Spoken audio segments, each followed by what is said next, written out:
Hi! Rebirth എന്ന YouTube ചാനലിലേക്ക് എല്ലാവർക്കും സ്വാഗതം. സാധാരണ രീതിയിൽ ഒന്നിരാടിനാണ് ഞാൻ വീഡിയോ ചെയ്യുന്നത്. ഇപ്പം ഇന്നലെ സൂര്യമന്ത്രത്തിൻ്റെ ഒരു വീഡിയോ ചെയ്തിരുന്നു അല്ലേ? സൂര്യമന്ത്രം എൻ്റെ ജീവിതത്തിൽ വരുത്തിയ മാറ്റങ്ങളെക്കുറിച്ച് പറഞ്ഞുകൊണ്ടൊരു വീഡിയോ ഇന്നലെ ഞാൻ ചെയ്തിരുന്നു. അപ്പോൾ കുറച്ച് കാര്യങ്ങളൊക്കെ എൻ്റെ ശ്രദ്ധയിൽ ഇങ്ങനെ പെട്ടെന്ന് കരുതി ഒരു വീഡിയോ ചെയ്യാൻ കുറച്ച് ക്ലാരിറ്റിയൊക്കെ വരുത്താനുണ്ട്. അതോടൊപ്പം വാട്സപ്പ് ഗ്രൂപ്പിനെ കുറിച്ചും കുറച്ച് കാര്യങ്ങൾ പറയാനുണ്ട്. അതൊക്കെ ഒന്ന് പറയാമെന്ന് വെച്ചാണ് ഇന്ന് വീഡിയോ ചെയ്യാമെന്ന് വെച്ചതേ. അപ്പോൾ ഇന്ന് ഞാൻ വന്നിരിക്കുന്ന കണ്ടന്റ് എന്ന് പറഞ്ഞു കഴിഞ്ഞാൽ, കണ്ടന്റ് എന്ന് പറയാൻ കഴിയില്ല, അത് ഇന്നലത്തെ വീഡിയോ ചെയ്തപ്പോൾ എനിക്ക് തോന്നിയെന്ന അങ്ങനെ ഒരു കാര്യം കൂടെ നിങ്ങളിലേക്ക് എത്തിക്കാം എന്ന്. എത്രത്തോളം ആർഗ്യുമെൻറ്റുകളും ഒക്കെ വരുമെന്ന് അറിയത്തില്ല, എങ്കിലും മനസ്സിൽ തോന്നിയ ഒരു കാര്യം ഷെയർ ചെയ്യണമെന്ന് തോന്നി. ഇന്നത്തെ ചിന്ത ഈശ്വരൻ എന്നത് ഉള്ളതാണോ, അല്ലെങ്കിൽ അത് സത്യമാണോ, അത് മിഥ്യയാണോ, ഈ ഒരു ചിന്തയാണ്. ശരിക്കും എന്താണ് ഈശ്വരൻ? ഈശ്വരൻ എന്ന് പറഞ്ഞു കഴിഞ്ഞാൽ നമ്മുടെ കാഴ്ചപ്പാടിൽ കൂടി നമ്മൾ എങ്ങനെയാണോ കാണുന്നത് അതാണ് ഈശ്വരൻ,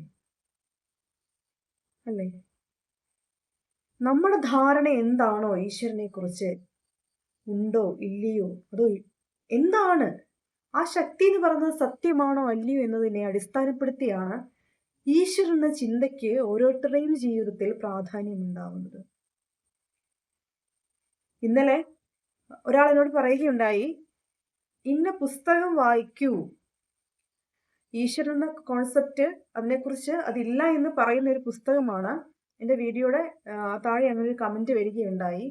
ഈ വീഡിയോയിൽ കാണുന്ന എന്നെ നിങ്ങൾക്ക് ആർക്കും അറിയില്ലല്ലേ? കണ്ടുള്ള പരിചയം, ഈ വീഡിയോയിൽ കൂടി കണ്ടുള്ള പരിചയം മാത്രമാണ്. ഞാൻ നടന്നു വന്ന വഴികൾ, ഞാൻ സഹിച്ച കാര്യങ്ങൾ, എൻ്റെ എക്സ്പീരിയൻസുകൾ, അതൊന്നും അറിയില്ല. അപ്പോൾ നമ്മൾ പറയുന്ന കാര്യത്തിനകത്ത് എത്രത്തോളം സത്യമുണ്ടോ, അതിൽ എത്രത്തോളം കള്ളമുണ്ട് എന്നതൊന്ന് അനലൈസ് ചെയ്തിട്ട് വേണം നമ്മൾ ഓരോ കാര്യങ്ങളും പറയാൻ.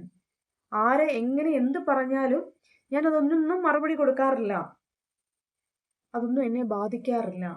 പക്ഷേ അത്തരത്തിലൊരു പുസ്തകം വായിച്ചിട്ട് വേണ്ട ഈശ്വരൻ എന്ന കോൺസെപ്റ്റിലേക്ക് എനിക്ക് എത്താൻ. കാരണം ഒരു 2 വർഷക്കാലം നിരീശ്വരവാദിയായി ജീവിച്ചിരുന്ന ഒരു കാലം എന്നിൽ ഉണ്ടായിരുന്നു. അന്ന് അത്തരത്തിലുള്ള പുസ്തകങ്ങൾ ഞാൻ വായിച്ചിരുന്നു. ഇതേ സംസാരശേഷി, ഇതേ സംസാരിക്കാനുള്ള കഴിവ് കൊണ്ട് തന്നെ അന്ന് ഞാൻ എൻ്റെ ബന്ധുക്കളോട് ആർഗ്യൂ ചെയ്തിരുന്നു, ഈശ്വരൻ ഇല്ല എന്ന് പറയുന്നൊരു കോൺസെപ്റ്റ്. അതിനെക്കുറിച്ച് ഒരുപാട് തെളിവുകൾ നിരത്തി ഞാൻ സംസാരിച്ചിരുന്നു. എൻ്റെ ബന്ധുക്കൾക്കൊക്കെ അറിയാം, എൻ്റെ വല്യമ്മയ്ക്കൊക്കെ അറിയാം. വല്യമ്മ എന്ന് പറഞ്ഞാൽ എൻ്റെ അമ്മ തന്നെയാണ്, അമ്മയുടെ ചേട്ടത്തി. അപ്പോൾ അങ്ങനെ സംസാരിച്ചിരുന്ന ഒരു വ്യക്തിയിൽ നിന്നും ഇന്ന് ഈ കാണുന്ന ഞാൻ, ഇങ്ങനെ സംസാരിക്കുന്ന ഞാൻ, അതൊരു പരിവർത്തനമായിരുന്നു. എങ്ങനെയുണ്ടായി ആ പരിവർത്തനം? അമ്പലത്തിലെ മണിനാഥം എന്നിൽ വരുത്തുന്ന വൈബ്രേഷൻ, അതുതന്നെ പള്ളിയിലെ മണിനാഥം കേൾക്കുമ്പോഴും ഉണ്ടാകുന്നു. മോസ്കിൽ നിന്ന്, അല്ലെങ്കിൽ ആ മുസ്ലിം പള്ളികളിൽ നിന്ന് കേൾക്കുന്ന ബാങ്ക് വിളികൾക്ക് ഒരു നിമിഷം എന്നെ സൈലന്റ് ആക്കാൻ സാധിക്കുന്നു. എനിക്ക് എങ്ങനെയാണ് ആ ശബ്ദത്തോട് ഇത്രയും ഒരു അട്രാക്ഷൻ തോന്നുന്നത്? അതാണ് എൻ്റെ ഈശ്വരൻ എന്നുള്ള ചിന്ത എനിക്ക് വന്നു. അപ്പോൾ എൻ്റെ ചുറ്റിനും കാണാത്തതൊന്നിനെയും വിശ്വസിക്കില്ല എന്നൊരു കോൺസെപ്റ്റിൽ നിന്നും ശബ്ദത്തിലൂടെ മനസ്സിലാക്കിയ ആ ഒരു ചിന്ത, അപ്പൊ അതിനു പുറകെ എല്ലാ മതത്തിന്റെയും ചിന്തകൾ കൊണ്ടിരുന്ന പുസ്തകങ്ങൾ വായിച്ചു. ആത്യന്തികമായി എല്ലാ മതവിശ്വാസങ്ങളും നമ്മളെ കൊണ്ടുവന്ന് എത്തിക്കുന്നത് നന്മയിലാണ്. പിന്നെ എന്തിനു വേണ്ടിയിട്ട് നമ്മൾ അതിനെ തള്ളിക്കളയണം? നമ്മുടെ ചിന്ത നന്മയിലേക്കുള്ളതാണെങ്കിൽ നമ്മളതിനെ തള്ളിക്കളയേണ്ട കാര്യമേ ഇല്ല എന്നൊരു വിശ്വാസം എന്നിൽ ഉടലെടുത്തു. നിരീശ്വരവാദികൾക്കോ ആത്മീയവാദികളെ പോലെ ചിന്തിക്കാൻ കഴിയാത്ത മറ്റുള്ളവർക്കോ ഞാനൊരു വെല്ലുവിളിയായിട്ട് സംസാരിക്കുകയല്ല. അത് നിങ്ങളുടെ വിശ്വാസമാണ്. ഈശ്വരൻ ഇല്ല എന്നുള്ള നിങ്ങളുടെ വിശ്വാസത്തെ നിങ്ങൾ മുറുകെ പിടിച്ച് പോവുകയാണെങ്കിൽ അതിനെ എതിർക്കാൻ ആരും വരികയില്ല. കാരണം അത് നിങ്ങളുടെ സ്വാതന്ത്ര്യമാണ്. ആ സ്വാതന്ത്ര്യത്തെ ഹനിക്കാൻ വേണ്ടി ഒരു മനുഷ്യരും വരികയില്ല. അപ്പോൾ അങ്ങനെ ഒരു വിശ്വാസം, ഈശ്വരൻ എന്ന് പറഞ്ഞ വിശ്വാസമുണ്ട് എന്ന് പറയുന്നവരുടെ സ്വാതന്ത്ര്യത്തെ ഹനിക്കുന്നതും പാപമാണ്. ഒരു കാലഘട്ടത്തിൽ ഞാൻ ജീവിച്ചിരുന്നതും ചിന്തിച്ചിരുന്നതുമായ വഴികളിൽ ഈശ്വരൻ എന്ന സങ്കല്പം ഒരുപാട് ദൂരെയായിരുന്നു എന്ന് അന്ന് എന്നെ അറിയാവുന്നവർക്കറിയാം. ഇന്ന് അവരെന്നെ കാണുമ്പോൾ അവർക്ക് അതിശയമാണ്. നീ എങ്ങനെ ഇങ്ങനെ മാറി എന്ന് ചോദിക്കും. ലോ ഓഫ് അട്രാക്ഷൻ തിയറി എന്താണെന്ന് മനസ്സിലാക്കുന്നതിന് മുന്നേ എനിക്കിത് പറഞ്ഞു തരാൻ വന്ന വ്യക്തിയോട് എനിക്ക് ലോ ഓഫ് അട്രാക്ഷൻ പഠിക്കാൻ താല്പര്യമില്ല, ഞാൻ ഒരു ഈശ്വര വിശ്വാസിയാണ്, സ്പിരിച്വാലിറ്റിയിൽ വിശ്വസിക്കുന്ന ഒരാളാണ്, അതുകൊണ്ട് എനിക്ക് ലോ ഓഫ് അട്രാക്ഷൻ പഠിക്കേണ്ടെന്ന് ഞാൻ പറഞ്ഞിരുന്നെങ്കിൽ ആ അറിവ് എന്നിലേക്ക് എത്തില്ലായിരുന്നു. കാരണം എനിക്കറിയാൻ പാടില്ലാത്ത കാര്യങ്ങളെ പഠിക്കാനൊരു ആഗ്രഹം തോന്നി. അവിടെ എവിടെയൊക്കെയോ സത്യങ്ങൾ നിഴലിക്കുന്നത് മനസ്സിലുദിച്ചു. അങ്ങനെ അത് പഠിക്കാൻ ശ്രമിച്ചു. അത് പഠിച്ചപ്പോൾ എനിക്ക് മനസ്സിലായി, ലോ ഓഫ് അട്രാക്ഷൻ തിയറിയിലെ അതേ നിയമം തന്നെയാണ് ഐസക് ന്യൂട്ടൻ പറഞ്ഞ ചലന നിയമവും. അപ്പോ നമുക്ക് ആരെയും ഒന്നും പറഞ്ഞ് കൺവിൻസ് ചെയ്യിക്കാൻ സാധിക്കില്ല, ആരെയും ഒന്നിനെയും മാറ്റാൻ സാധിക്കില്ല. പകരം നമ്മൾക്ക് മാറാൻ സാധിക്കും. അങ്ങനെയൊരു ചിന്തയിലൂടെയാണ് ഞാൻ എൻ്റെ ജീവിതത്തിന്റെ മാറ്റത്തിന് തിരികൊളുത്തിയത്. എന്നെ ഞാൻ മാറ്റി. എൻ്റെ മാതാപിതാക്കളും എൻ്റെ ബന്ധുക്കളിൽ ചുരുക്കം ചിലരെങ്കിലും ഇന്ന് എന്നെ കാണുന്നത് എന്തൊക്കെയോ ആയിട്ട് കാണുന്നു. അപ്പൊ ഞാൻ പറയാം, അങ്ങനെ ആവശ്യമില്ല. ഞാൻ അമ്മയൊക്കെ വിളിക്കുമ്പോൾ അമ്മയൊക്കെ വളരെ വളരെ വളരെ സ്നേഹത്തോടെയോ ഒരു വല്ലാത്തൊരു വാത്സല്യത്തോടു കൂടി എന്നോട് സംസാരിക്കും. ഞാൻ പറയുന്ന കാര്യങ്ങൾ അത്രയും അംഗീകരിച്ചുകൊണ്ട് സംസാരിക്കുന്ന കാണുമ്പോൾ എനിക്ക് അത്ഭുതമാണ്. അത് ഞാൻ പഠിക്കാൻ ശ്രമിച്ചു. ഇതെന്താണ് ഇങ്ങനെ? എന്നിൽ എന്തുണ്ടായിട്ടാണ് ഇവരിങ്ങനെ ചിന്തിക്കുന്നത്? അപ്പോ എന്നിലെ മാറ്റം അവരെ അട്രാക്ട് ചെയ്തു.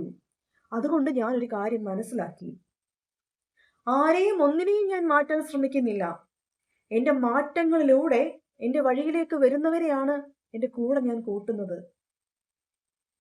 ഞാൻ അവർക്ക് മാത്രമേ എന്തെങ്കിലും പറഞ്ഞു കൊടുക്കുകയുള്ളൂ, അല്ലാത്ത ആർക്കും തന്നെ ഞാൻ ഒന്നും പറഞ്ഞു കൊടുക്കാൻ പോകാറില്ല. കാരണം ഈശ്വരൻ എന്ന് പറയുന്ന സങ്കല്പം ആദ്യം കുടികൊള്ളേണ്ടത് നമ്മുടെ മനസ്സിലാണ്. അത് നമ്മൾ സ്വയം എക്സ്പെരിമെന്റ് ചെയ്യേണ്ട കാര്യമാണ്. ഈ അന്തരീക്ഷത്തെ മുഴുവൻ നിയന്ത്രിക്കുന്ന ഒരു ശക്തിയുണ്ട്, ഒരു ഊർജമുണ്ട് എന്ന് നമ്മൾക്കറിയാം. നമുക്ക് എന്തുകൊണ്ട് അതിനെ ഈശ്വരൻ എന്ന് വിളിച്ചുകൂടാ? അതായിക്കൂടെ ഈശ്വര ചിന്ത? എന്റെ ജീവിതത്തിൽ നടക്കുന്ന മാറ്റങ്ങളുടെ പരിവർത്തനത്തിന്റെ ഈ വഴി ഒരുക്കിയത് ഈശ്വരനാണെങ്കിൽ ആ ചിന്തയെ എനിക്ക് ഈശ്വരൻ എന്ന് വിളിച്ചുകൂടെ? അപ്പോ എല്ലാത്തിലും ഒരു ലോജിക് ഉണ്ട്. നമ്മൾ ലോജിക് ഇല്ല എന്ന് പറയുന്ന എല്ലാ കാര്യത്തിലും അപാരമായ ലോജിക് ഒളിഞ്ഞു കിടപ്പുണ്ട്. അത് നമുക്ക് അറിയാത്തത് കൊണ്ട് നമുക്കത് കള്ളമാണെന്നോ എല്ലാം അറിയുന്നത് കൊണ്ട് അറിവ് പൂർണ്ണമാണെന്നോ പറയാൻ സാധിക്കില്ല. എന്റെ ജീവിതത്തിൽ ഞാൻ അനുഭവിച്ച കാര്യങ്ങൾ അത്രത്തോളമാണ്. എല്ലാവരുടെയും ജീവിതത്തിൽ എല്ലാവരും ഇങ്ങനെ എല്ലാം അനുഭവിക്കുന്നുണ്ട്. പക്ഷെ അതുമായിട്ട് കണക്റ്റഡായി തിരിച്ചറിവുകളിലേക്ക് വരുന്നവർക്ക് ഒരുപാട് കാര്യങ്ങൾ പിന്നീട് ചെയ്യാനുണ്ടാവും. അതാണ് എൻ്റെ അവസ്ഥയും. പണ്ടെപ്പോഴോ പരിചയപ്പെട്ട ഒരു അന്യദേശക്കാരി അല്ലെങ്കിൽ പാശ്ചാത്യ രാജ്യത്തുള്ള മരിയ എന്ന എൻ്റെ ഫ്രണ്ട് എന്ന് എനിക്ക് പറയാൻ സാധിക്കുമോ എന്നറിയില്ല. കാരണം അവളെ ഞാൻ പരിചയപ്പെട്ടത് ഒരു ഹോസ്പിറ്റലിന്റെ വാതുക്കൽ വെച്ചാണ്. കമ്മ്യൂണിക്കേഷൻ ഗ്യാപ്പ്, എനിക്ക് ഇംഗ്ലീഷ് അത്ര നന്നായിട്ട് അന്നറിയില്ലായിരുന്നു. അതുകൊണ്ട് തന്നെ എനിക്ക് കമ്മ്യൂണിക്കേഷൻ ഗ്യാപ്പ് ഉണ്ടായി. ഇവൾ എന്താണ് പറയുന്നത് എന്ന് എനിക്ക് മനസ്സിലാക്കാൻ പിന്നീട് ഞാൻ ലോ ഓഫ് അട്രാക്ഷൻ പഠിച്ച സമയത്താണ് മരിയെ ഓർക്കുന്നത്. മരിയ ഇതാണോ ഉദ്ദേശിച്ചതെന്ന്. ഒത്തിരി സ്നേഹത്തോടെ ഞാൻ ഓർക്കുന്നു. മരിയ പറയുകയാണ്, എന്റെ തോൾ കൈവച്ച് പറഞ്ഞു, സൂര്യ, ഈ ആക്സിഡന്റ്, നിന്റെ ഭർത്താവിന് സംഭവിച്ച ഈ ആക്സിഡന്റ് കുറെ അധികം ദിവസങ്ങൾക്ക് മുന്നേ സംഭവിച്ചു കഴിഞ്ഞ ഒരു ആക്സിഡന്റ് ആണ്. അവിടെ ആ സോളിന്റെ വേൾഡില് ഇത് നല്ല കാര്യങ്ങൾ സംഭവിച്ച് റിക്കവറിങ് കഴിഞ്ഞ ഒരു കാര്യം നീ വേദനിക്കും തോറും റിക്കവറിങ് ചെയ്യാനുള്ള സാധ്യത കുറയുകയാണ്. സത്യം പറഞ്ഞാൽ എനിക്കത് മനസ്സിലായ പോലും. എത്ര നേരം എടുത്തോ അത് ഞാൻ അവൾ അതാണ് പറഞ്ഞതെന്നൊക്കെ ആലോചിച്ചെടുക്കാൻ ഒരുപാട് സമയം എടുത്തു. കാരണം എനിക്ക് എത്രത്തോളം അറിയില്ല ഇംഗ്ലീഷ് എന്താ പറയുന്നതെന്നുള്ളതേ.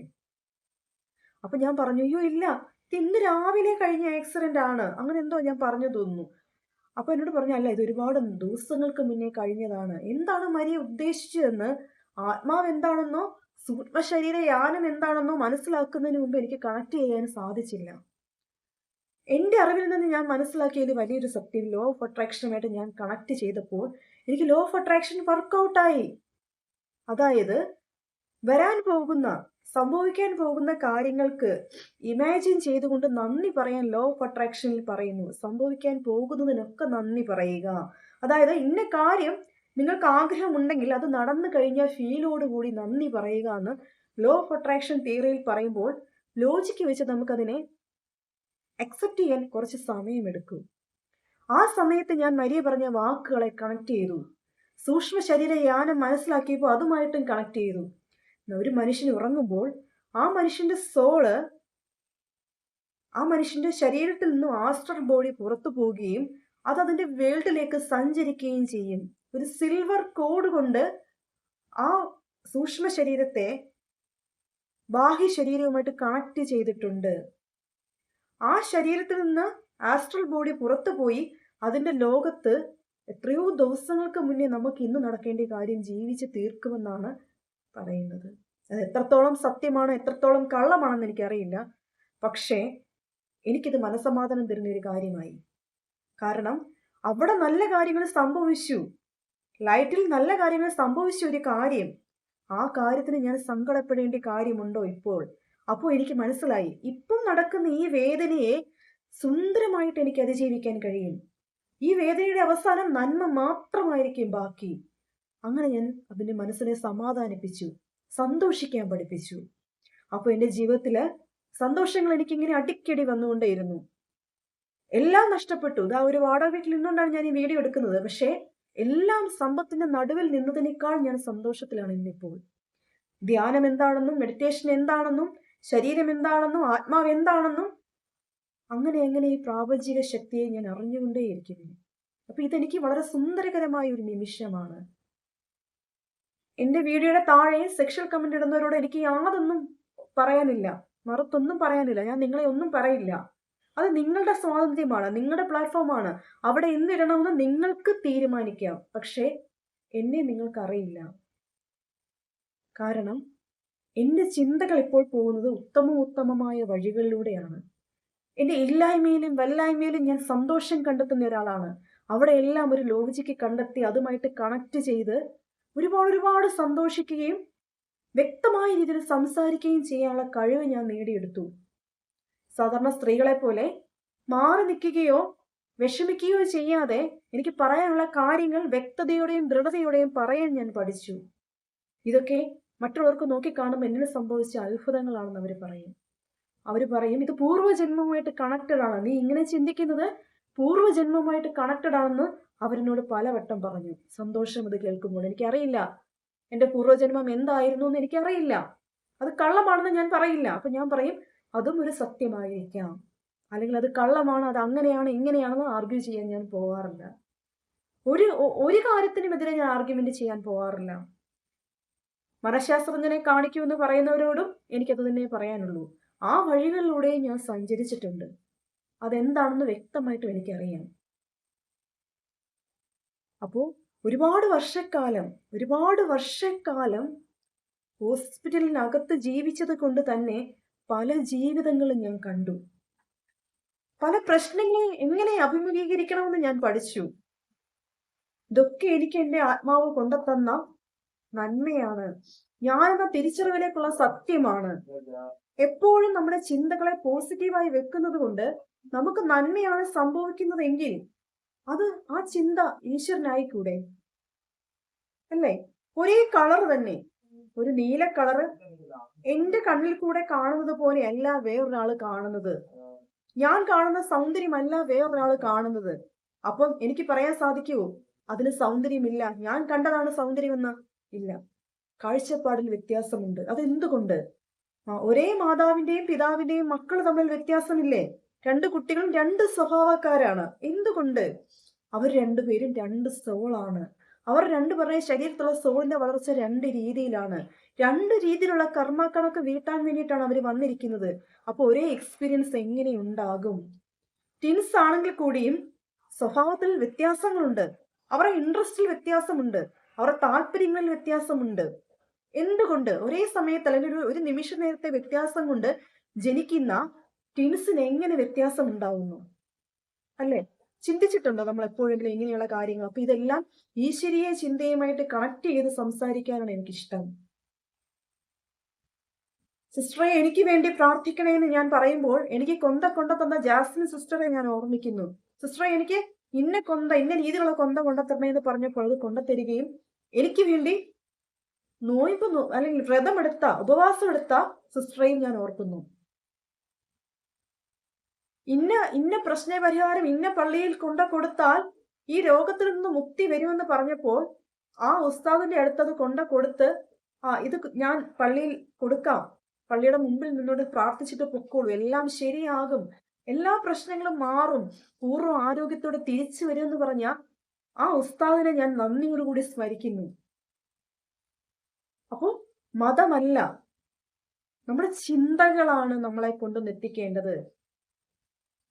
മതം ഏതായാലും മനുഷ്യൻ നന്നായാൽ മതി എന്ന് പറയുന്ന ആ മഹത് വചനം ഇപ്പോൾ ഞാൻ സ്മരിക്കുന്നു. കേരളം ഒരു ഭ്രാന്താലയമാണെന്ന് പറഞ്ഞ വിവേകാനന്ദൻ, സ്വാമി വിവേകാനന്ദനെയും സ്മരിക്കുന്നു. അങ്ങനെ എത്രയെത്ര ലെജൻഡുകൾ. അപ്പൊ ഇതെല്ലാം വിദ്യയായിരുന്നോ? അല്ല.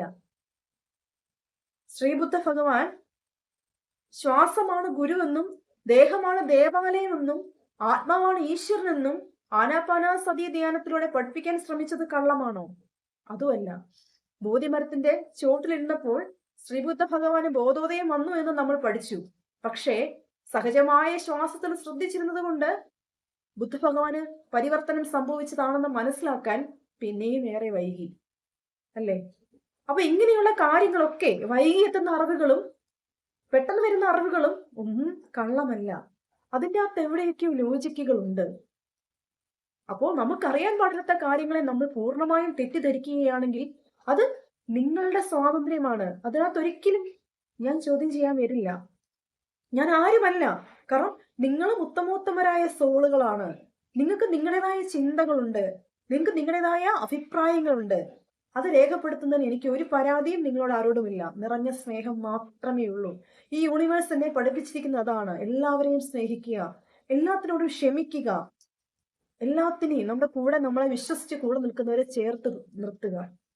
അതാണ് ഞാൻ പഠിച്ച ലോ ഓഫ് അട്രാക്ഷൻ ആണെങ്കിലും സ്പിരിച്വാലിറ്റി ആണെങ്കിലും റേക്കി ഹീലിംഗ് ആണെങ്കിലും ഇതാണ് ശരിക്കും ആത്യന്തികമായി ഇതാണ് നടക്കുന്നത്. ഒന്നിനെയും ചോദ്യം ചെയ്യാൻ ഞാൻ ആളല്ല. കാരണം എൻ്റെ അറിവുകൾ ഒന്നും തന്നെ പൂർണ്ണമല്ല. ചില അറിവുകൾ എനിക്ക് പുതിയതാണ്. എൻ്റെ മോൻ യൂട്യൂബ് നോക്കി പുതിയ കാര്യങ്ങൾ പറഞ്ഞു തരുമ്പോൾ ഞാൻ അത്ഭുതത്തോടു കൂടി നോക്കി നിൽക്കും. എന്ന് വെച്ച് കഴിഞ്ഞാൽ ഇങ്ങനെ സയൻസ് പരമായിട്ടുള്ള കാര്യങ്ങളൊക്കെ. കാരണം അത് ഞാൻ കോളേജിൽ പോലും പഠിച്ചിട്ടില്ല. അവനത് പറഞ്ഞു തരുമ്പോൾ ഞാൻ ഇങ്ങനെ അന്തം വിട്ട് അവനെ ഇങ്ങനെ നോക്കും. ഇതെങ്ങനെ പഠിച്ചു? അമ്മേ മൊബൈലിൽ യൂട്യൂബ് കണ്ടപ്പോൾ ഇങ്ങനെ ഒരു സംഭവം ഉണ്ടെന്ന് പറഞ്ഞു. ആ അറിവ് തെറ്റാണോ? അല്ല. അപ്പം ഓരോ വ്യക്തികളിൽ നിന്നും നമുക്ക് എന്നും പഠിക്കാനുണ്ട്. 5 വയസ്സുള്ള ഒരു കുട്ടിയിൽ നിന്ന് മുതൽ പ്രായമായ വ്യക്തികളിൽ നിന്ന് വരെ നമുക്ക് പഠിക്കാനുണ്ട്. കാരണം ഓരോ ശരീരത്തിലെയും സോൾ ഓരോ രീതിയിലാണ് ജനിക്കുന്നത്. അതിനെ നമുക്ക് പ്രഡിക്റ്റ് ചെയ്യാനേ പറ്റില്ല. എനിക്ക് പ്രഡിക്റ്റ് ചെയ്യാൻ പറ്റാത്തത് കൊണ്ട് അവ അത്രയും കള്ളമാണെന്നും ഈശ്വരൻ സങ്കല്പം മിഥ്യയാണെന്നും പറയാൻ സാധിക്കില്ല. ഈശ്വരീയ ചിന്തകൾ, ആ ചിന്തകൾ എത്രയോ നാളുകൾക്ക് മുന്നേ ഉണ്ടായതാണ്. വിഷ്ണു സഹസ്രനാമം ജപിക്കുന്നതും ലളിതാ സഹസ്രനാമം ജപിക്കുന്നവർക്കും ഓം നമഃ ശിവായ ജപിക്കുന്നവർക്കും ഒരേ ഫീലിങ്സ് അല്ല ഉള്ളത്.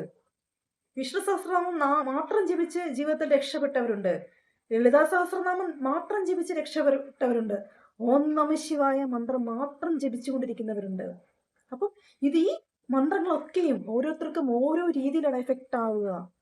അതെങ്ങനെയാണ് എഫക്റ്റ് ആവുക എന്നുള്ളത് നമ്മുടെ ശരീരത്തിന്റെ ഊർജ നിലയെ അടിസ്ഥാനപ്പെടുത്തിയിരിക്കും. അപ്പോൾ ഇത് എനിക്ക് ഓം നമഃ ശിവായ ജപിച്ചാലാണ് സാറ്റിസ്ഫാക്ഷൻ കിട്ടുന്നത്. അതുകൊണ്ട് അതാണ് സത്യം. വിഷ്ണു സഹസ്രനാമത്തെ വിശ്വസിക്കേണ്ട കാര്യമില്ലെന്ന് പറയാൻ എനിക്ക് യോഗ്യതയില്ല.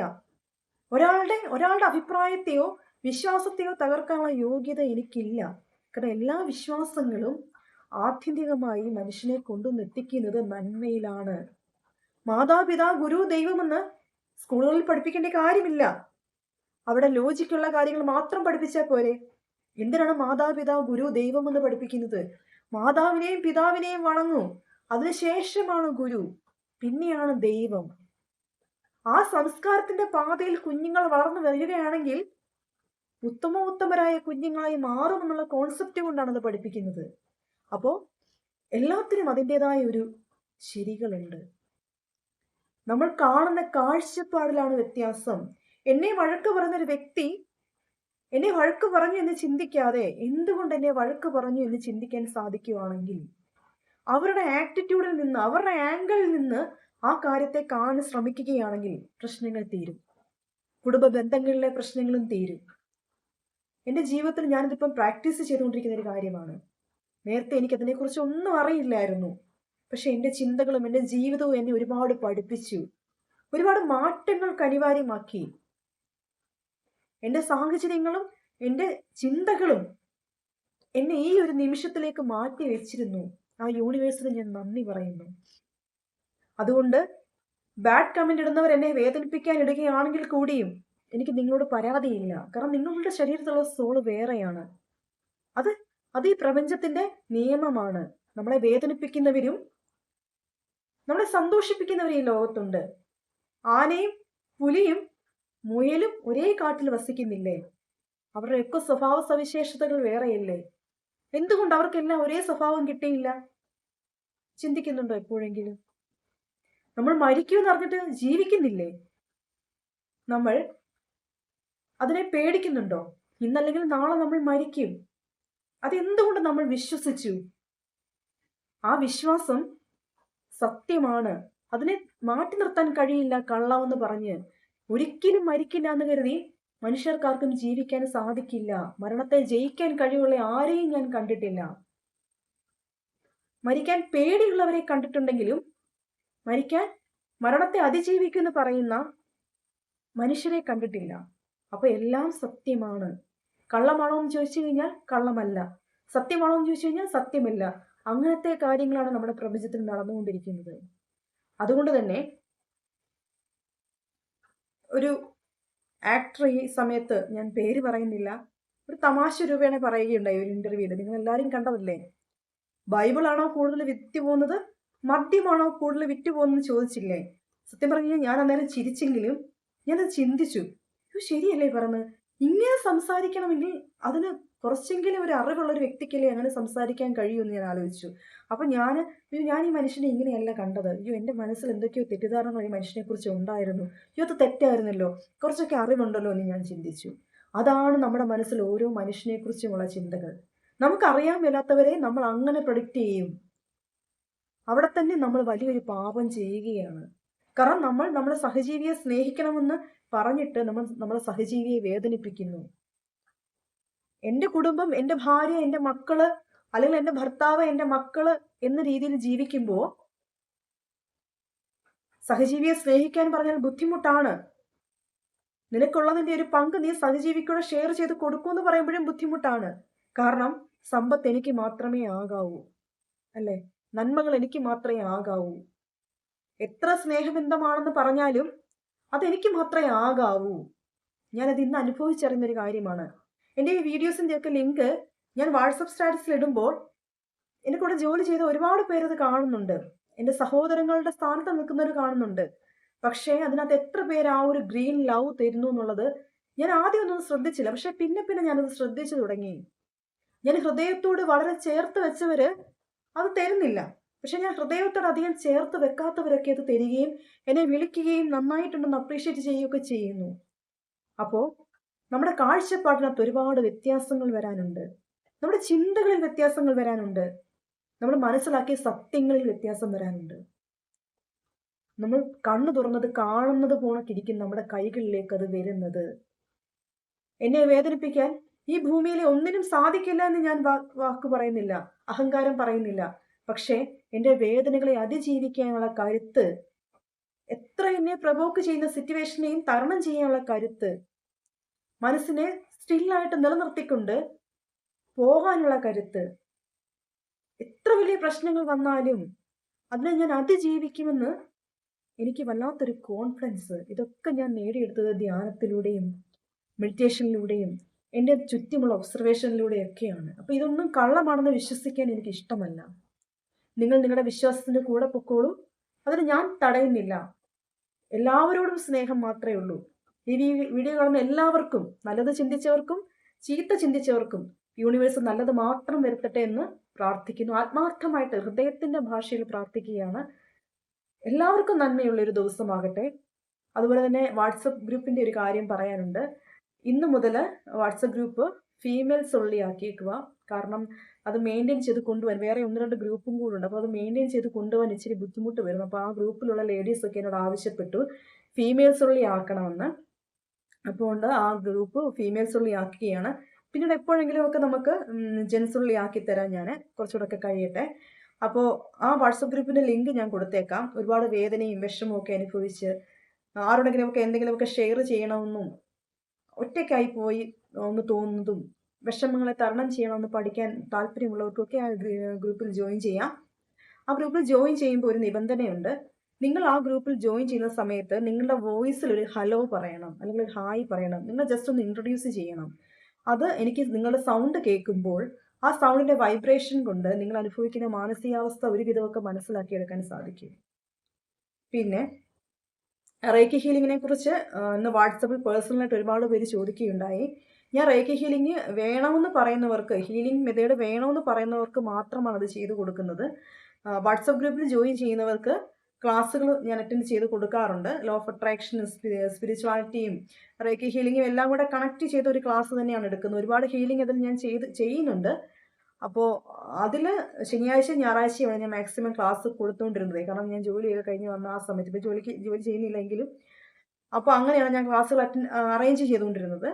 അപ്പോൾ അങ്ങനെ ആഴ്ച 2 ദിവസം ക്ലാസ്സുകൾ ഉണ്ടാകും. പിന്നെ സെപ്പറേറ്റ് വേണമെന്ന് പറയുന്നവർക്ക് മാത്രം ഞാൻ എടുത്തു കൊടുക്കും ഹീലിംഗ്. അപ്പോൾ അവിടെ ഞാൻ ഫീസായിട്ടൊന്നും പറയാറില്ല. അവർ ചോദിക്കും ഫീസ് എങ്ങനെയാണ്.